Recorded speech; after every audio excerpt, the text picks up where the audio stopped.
राधे राधे, ओम नमः शिवाय। दोस्तों, आप सभी लोग जानते हैं कि 9 दिसंबर को है सोमवार की अष्टमी, और सोमवार की अष्टमी के दिन आपको 31 चावल के दाने वाला उपाय कैसे करना है वो इस वीडियो में हम आपको बताने वाले हैं। देखो, सोमवार की अष्टमी साल में बहुत ही कम आती हैं, 1 से 2 या 3 से 4 ही पड़ती हैं, जो कि इस दिसंबर के महीने में पड़ रही हैं। पर ये इस साल की आखिरी सोमवार की अष्टमी नहीं है। अगली कब है वो आप हमें कमेंट में बताओगे, पर वो इसी दिसंबर के महीने में है, जिसमें से अभी पहली जो है वो 9 दिसंबर 2024 को है। अब भाई इस दिन आप लोगों को 31 चावल के दाने वाला उपाय ज़रूर करना चाहिए, क्योंकि ये आपकी मनोकामना पूरी कर सकता है, आपकी दुख और परेशानियों को दूरी कर सकता है, आपका जो भी काम हो उसे पूरा कर सकता है। देखो, इस उपाय को घर के किसी एक बड़े मुख्य सदस्य को करना चाहिए, और अगर किसी की खुद की कोई विशेष मनोकामना है तो वो अपनी विशेष मनोकामना के लिए भी ये वाला उपाय कर सकता है ना। पर उपाय जो भी करो बहुत ही विश्वास से करना, ये उपाय बहुत ही काम करता है और लोगों की मनोकामनाएं भी इस उपाय करने से पूरी होती हैं। ये उपाय सिर्फ और सिर्फ सोमवार की अष्टमी के दिन किया जाने वाला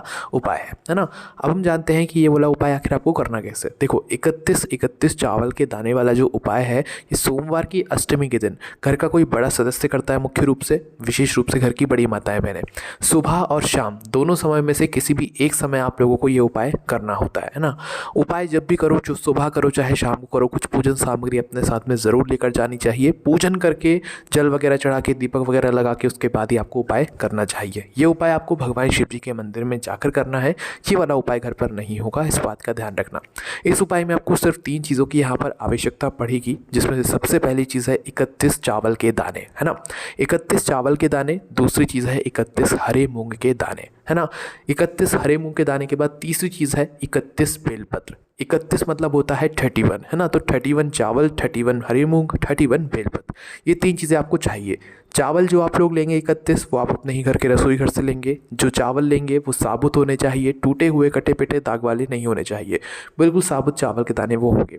हरे मूंग के दाने, हरी मूंग की दाल नहीं चाहिए, हरे मूंग के दाने चाहिए जो कि पूरे गोल गोल हो, वो भी साबुत हो, वो भी 31 ही हमको चाहिए। ये आपको पूजन वाली दुकान पर या अपने घर पर आपको आराम से मिल जाएंगे। 31 बेलपत्र की बारी आती है, तो ये बेलपत्र आप खरीद कर ला सकते हो, या तो आप लोग कहीं से तोड़ सकते हो, पर सोमवार के दिन मत तोड़िएगा, एक दिन पहले ही तोड़कर रख लीजिएगा। और अगर नहीं भी मिलती है तो उस जगह पर आप लोगों को ये मौका मिलता है कि आप शिवलिंग के ऊपर से ही वह बेलपत्र ले लो। पर कब? जब आप पूरी कोशिश करने के बाद भी आपको पूरी 31 बेलपत्र ना मिले, या जितनी भी आपको मिल गई हैं उतनी भी, जितनी आपके पास अभी बची हुई हैं उपाय करने के लिए, उतनी बेलपत्र आप शिवलिंग के ऊपर से ले सकते हो, उनको धोकर अपने उपाय में प्रयोग कर सकते हो। ठीक है, तो ये तीनों चीज़ें आपको अपने साथ में रख लेनी है जब आप उपाय करने के लिए जा रहे हो सोमवार की अष्टमी के दिन, चाहे सुबह चाहे शाम को, है ना।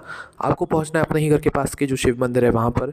ये वाला जो उपाय है ये शिव जी के मंदिर की चौखट से शुरू होता है, इसलिए आपको जो है शिव जी के मंदिर की चौखट पर आकर रुक जाना पड़ेगा। ठीक है, अगर आप लोग बेलपत्र नहीं लाए हैं या बेलपत्र आपके पास कम है, तो पहले भगवान शिव जी के मंदिर के अंदर प्रवेश करके आप लोग अपनी जो बेलपत्र है उसको उठा लीजिएगा, धो लीजिएगा। उसके बाद फिर आप लोग बाहर आकर अपना उपाय कीजिएगा। जिन लोगों का ऐसा मन है कि उन्हें पहले पूजन अर्चना करना है, तो पहले वो मंदिर के अंदर प्रवेश करके जल वगैरह चढ़ा सकते हैं, पूजन अर्चना कर सकते हैं।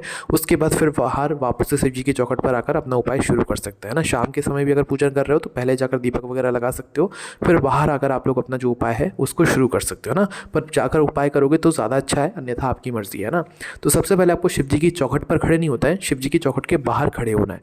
बाहर खड़े होकर अपने 31 चावल के दाने निकालना है, उसे अपने सीधे हाथ की हथेली में रखना है, और सीधे हाथ की हथेली में रखने के बाद जो आपका राइट हैंड पड़े उस राइट हैंड की चौखट पर ही, भगवान शिव जी के मंदिर की चौखट पर कोने में, वो 31 चावल के दाने आपको रख देने हैं, समर्पित कर देने हैं, और भगवान से उसी वक्त अपनी वो मनोकामना बोलना है जिसके लिए आप लोग अपना ये वाला जो उपाय है इसको कर रहे हो।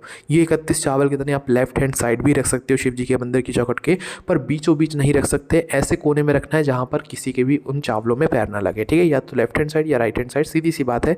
आपको जो राइट हैंड पड़े उस राइट हैंड साइड की चौखट पर आप 31 चावल के दाने रख दो, है ना, और अपनी मनोकामना वहाँ पर जरूर बोल देना। उसके बाद मंदिर के अंदर प्रवेश करो। प्रवेश करने के बाद सीधा भगवान शिव जी के पास में नहीं जाना है, शिवलिंग के सामने जो भगवान नंदी बाबा बैठे हुए होंगे वहाँ पर आकर रुक जाना है। ठीक है, अभी शिवलिंग के पास में नहीं जाना है, पहले नंदी बाबा के पास में आकर रुक जाना है, बैठ जाना है। बैठने के बाद निकालना है अपने 31 हरे मूंग के दाने, है ना।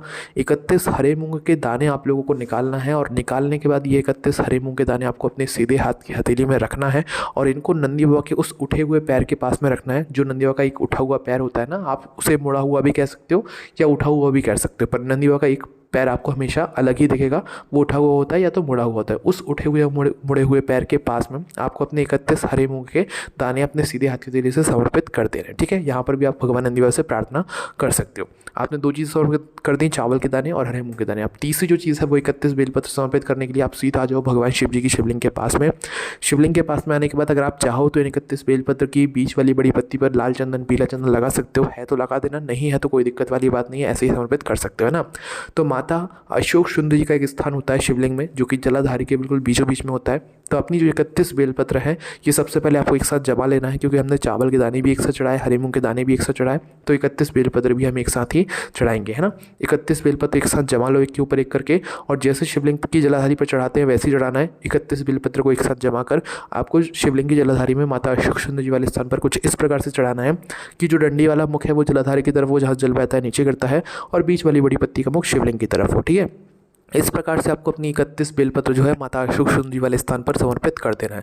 एक साथ ना करना चाहो तो एक एक करके भी कर सकते हो समर्पित, कोई दिक्कत वाली बात नहीं है। जैसे ही 31 बेलपत्र आप समर्पित करते हो उसके बाद भगवान से अपनी वो मनोकामना वापस से बोलना जिसके लिए आप लोग अपना ये वाला जो उपाय है ये कर रहे हो, चाहे दुख और परेशानी के लिए कर रहे हो, चाहे किसी भी काम के लिए कर रहे हो, उसके लिए प्रार्थना एक बार जरूर करना। उसके बाद 2 मिनट चाहो तो श्री शिवाय नमस्ते को जाप करना, भगवान को दूध देना, वहाँ से उठकर सीधा अपने घर पर आ जाना, आपका ये वाला उपाय पूरा हो जाता है ना। अब देखो ये उपाय आप खुद की कोई मनोकामना के लिए भी कर सकते हो, और अगर आप अपने पूरे घर परिवार की सुख और शांति के लिए कर रहे हो तो घर का कोई एक बड़ा मुख्य सदस्य करेगा तो भी उसके पूरे घर परिवार को इस उपाय करने का फल मिल जाएगा। बाकी आपके ऊपर है, आपकी समस्या कैसी है, आपकी मनोकामना कैसी है, आप उस हिसाब से ये वाला उपाय कर सकते हो। इस उपाय करने में कोई भी दिक्कत, समस्या, परेशानी आती है तो उसे हमसे कमेंट करके पूछ सकते हो। ओम नमः शिवाय, जय भोले बाबा, श्री शिवाय नमस्तुभ्यम।